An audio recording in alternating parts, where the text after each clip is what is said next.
하나님의 말씀은 사도행전 16장 19절부터 32절 말씀입니다. 말씀을 우리 함께 읽겠습니다. 여종의 주인들은 자기 수익의 소망이 끊어진 것을 보고 바울과 실라를 붙잡아 장터로 관리들에게 끌어갔다가 상관들 앞에 데리고 가서 말하되, 이 사람들이 유대인인데 우리 성을 심히 요란하게 하며 로마 사람인 우리가 받지도 못하고 행하지도 못할 풍속을 전한다 하거늘 우리가 일제히 일어나 고발하니 상관들이 옷을 찢어 벗기고 매로 치라 하여 많이 친 후에 옥에 가두고 간수에게 명하여 든든히 지키라 하니, 그가 이러한 명령을 받아 그들을 깊은 옥에 가두고 그 발을 착고에 든든히 채웠더니, 한밤중에 바울과 실라가 기도하고 하나님을 찬송하며 죄수들이 듣더라. 이에 갑자기 큰 지진이 나서 옥터가 움직이고 문이 곧 다 열리며 모든 사람의 매인 것이 다 벗어진지라. 간수가 자다가 깨어 옥문들이 열린 것을 보고 죄수들이 도망한 줄 생각하고 칼을 빼어 자결하려 하거늘 바울이 크게 소리질러 이르되, 네 몸을 상하지 말라, 우리가 다 여기 있노라 하니, 간수가 등불을 달라고 하며 뛰어들어가 무서워 떨며 바울과 실라 앞에 엎드리고 그들을 데리고 나가 이르되, 선생들이여, 내가 어떻게 하여야 구원을 받으리까 하거늘 이르되, 주 예수를 믿으라. 그리하면 너와 내 집이 구원을 받으리라 하고 주의 말씀을 그 사람과 그 집에 있는 모든 사람에게 전하더라. 아멘. 오늘도 이른 새벽에 주님의 은혜를 사모하여 주님 앞에 나온 사랑하는 여러분에게 하나님께서 부어주시는 크신 은총이 가득하시기를 예수님의 이름으로 축복합니다. 우리는 신앙생활을 하면서 이런 질문을 할 때가 있습니다. 하나님 뜻대로 살았는데 왜 이런 일을 당합니까?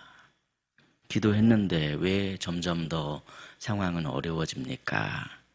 주님을 믿고 따랐는데 길이 왜 막힙니까?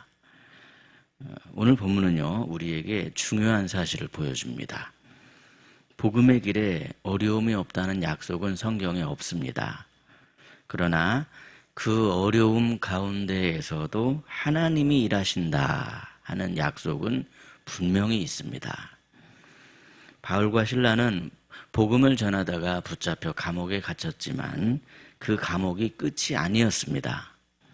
오히려 그 감옥은 복음이 전해지는 자리가 되었습니다. 복음이 전해지는 자리가 되었다. 그렇다면 왜 바울과 실라가 감옥에 갇히게 되었습니까? 첫째로 세상은 영혼보다 이익을 먼저 생각할 때가 많기 때문에 그렇습니다. 본문 19절 말씀인데 19절을 보십시오.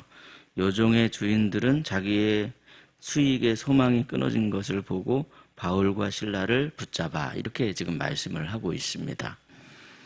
여종의 주인들이 바울과 실라를 붙잡은 이유가 무엇입니까? 자기 수익의 소망이 끊어졌다고 생각을 했기 때문이었습니다.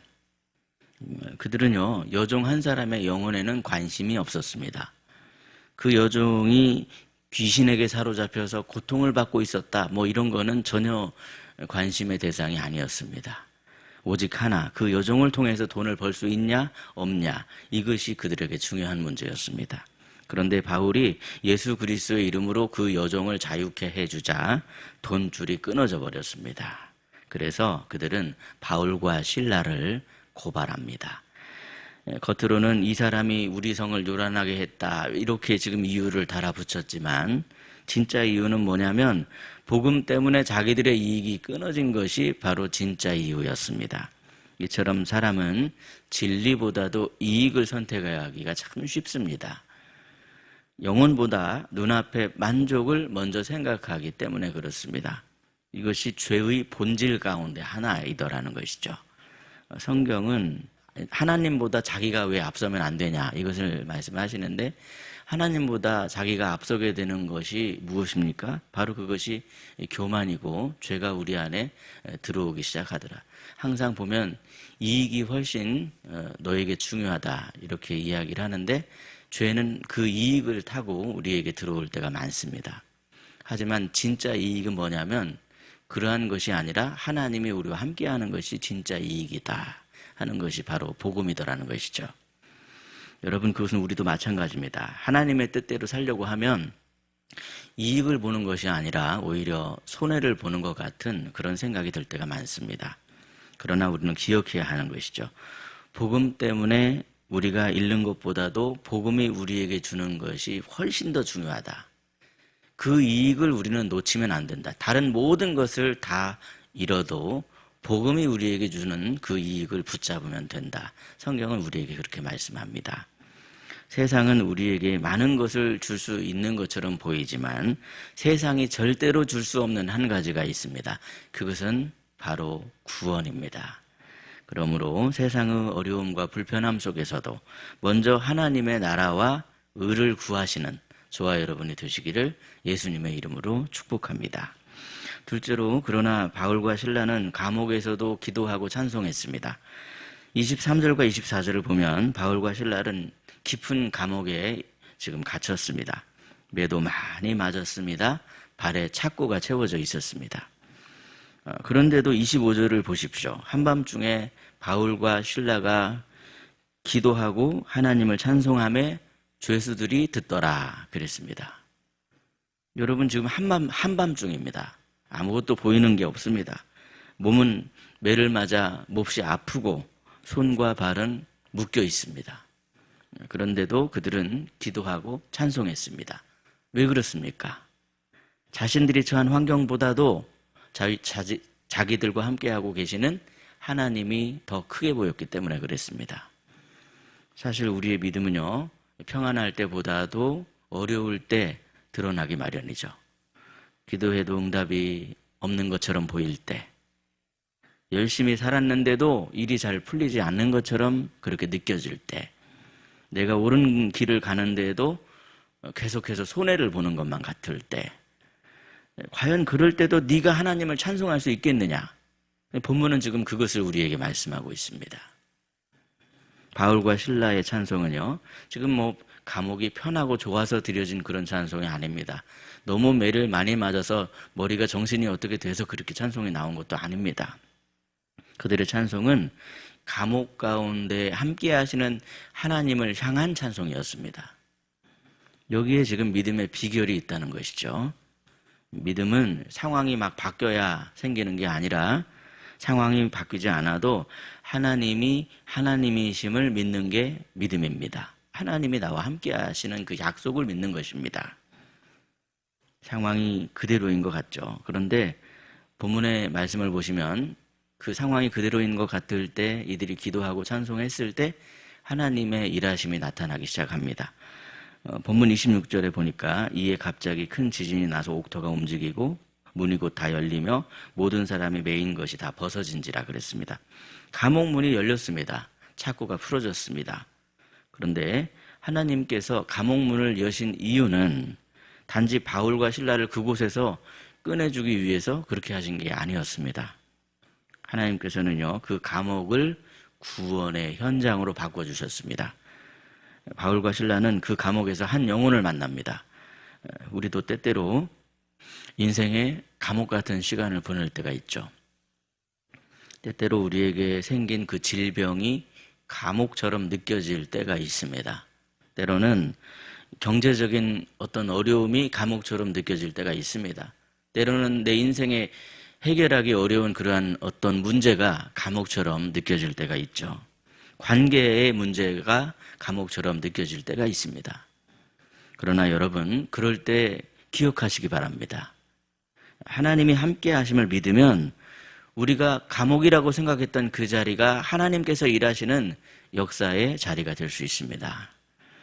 그러므로 상황만 바라보며 상황에 갇혀 계시는 것이 아니라 상황 너머에서 일하시는 하나님을 바라보심으로 말미암아 하나님의 역사에 함께 동행하심으로 형통의 길을 걸어가시는 저와 여러분이 되시기를 예수님의 이름으로 축복합니다.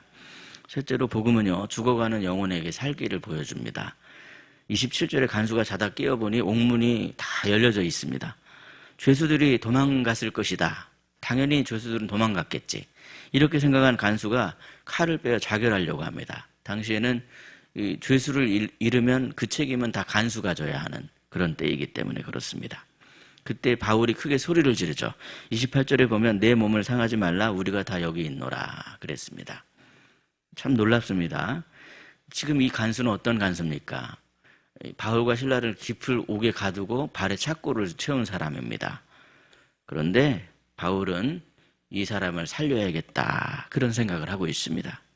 이처럼 복음이 그냥 단지 나를 살리는 것으로 그냥 끝나는 게 아닙니다. 항상 복음은 한 사람을 살리면 그 살아난 사람이 또 다른 사람을 내가 살려야겠다 이런 생각을 하게 하는 것이 바로 복음입니다. 본문 30절을 보면요, 간수가 묻죠. 선생들이여 내가 어떻게 하여야 구원을 받으리이까 이렇게 물었습니다. 이 간수가 던지고 있는 이 질문은 세상에 있는 모든 사람들이 가져야 할 아주 중요한 질문입니다. 내가 어떻게 해야 구원을 받을 수 있을까? 이 질문은 정말 우리에게 있어서 중요한 질문이죠. 사람들은 어떻게 하면 돈을 잘 벌까? 어떻게 하면 내 자녀가 잘 될까? 어떻게 하면 내가 더 건강할까? 어떻게 하면 내가 더 사람들에게 인정을 받을까? 이런 질문들이 중요하다고 생각할 때가 많습니다. 그러나 성경은 그거보다도 훨씬 더 중요한 질문을 우리에게 던지고 있습니다. 그 질문은 네 영혼은 과연 구원을 받았느냐 하는 그러한 질문입니다.